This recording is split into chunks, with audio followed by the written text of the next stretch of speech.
Mia, on the other hand, was a girly girl.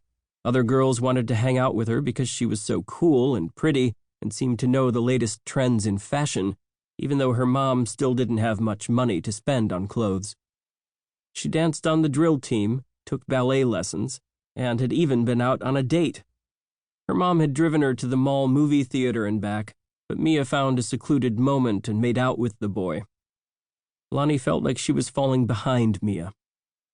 When she and Mia were about half a mile from Teresa, Mia pulled her to a stop. "Look!" Mia pointed at the two boys who had passed them earlier when they were looking for a spot on the beach with Teresa. Now that she had a better look at them, Lonnie thought she recognized one of them. He was taller than the other boy and seemed more sure of himself. His mocha-colored hair tousled in a mop. He sported the deep brown skin of a native islander, while the other boy, blonde and 3 inches shorter, still had the remnants of a farmer's tan. The boys were listening to iPods as they walked. "What about them?"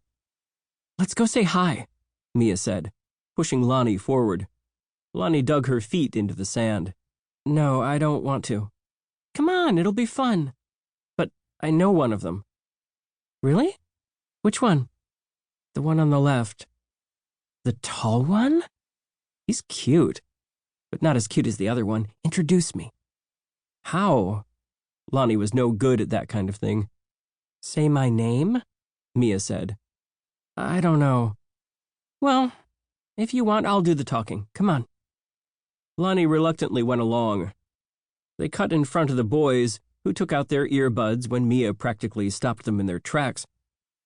"Hi," the tall boy said in recognition. "Where are your boogie boards?" "We're not boogie boarding right now," Mia said. "We're going shopping." "Hey, don't I know you?" he said, looking at Lonnie. "Me?" Lonnie said, gulping silently. He had actually noticed her. "Yeah, you go to my school, right? IPA?"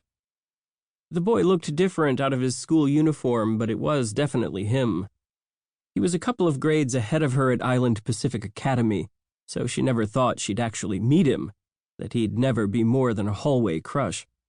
"Yes, I'm a freshman." "Her name is Lonnie. I'm Mia." "Cool. My name's Tom. This is Jake. He's visiting from Michigan." Jake nodded at them.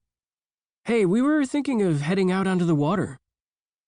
Lonnie felt herself uncharacteristically speaking up, perhaps in competition with Mia. "Surfing?" Jake jumped into the conversation. "We rented some sea kayaks for the week," he said. "Have you ever been on a kayak?" "We both have," Lonnie said, bluffing with increasing boldness. Lonnie had paddled sea kayaks 6 or 7 times since moving to Hawaii, but as far as she knew, Mia had never even seen one. "Sweet," said Tom. "You want to come with us?" Mia turned and shook her head at Lonnie. When Mia had suggested talking to the boys, Lonnie was sure that doing something athletic was the last thing on her mind. Lonnie beseeched her silently, and this time it was Mia who relented. "Yeah," Mia said with little enthusiasm. "We'd love to." "Awesome. The kayaks are just up the beach." He started walking, and the girls and Jake followed. "You both from around here?" said Tom. "Mia's just visiting from Seattle." "Must be good to get out of the rain." "Yeah," Mia said. "It's pretty cool here." And for the first time since she'd moved here, Lonnie felt like it was cool. "Are the kayaks big enough to fit 2 people?" "They're single-seaters, but we have 4 of them," Tom said. "My parents are away for the day at some Memorial Day ceremony." After a few minutes of walking, Tom stopped on the beach next to a large condominium. "Okay," he said. "You wait here." "I thought you said we were going to kayak," Mia said. "The kayaks are back at our condo," Tom said. "We were going to go this afternoon when my parents got back." "They're sit-on tops," Jake said. "And we've got life jackets and paddles."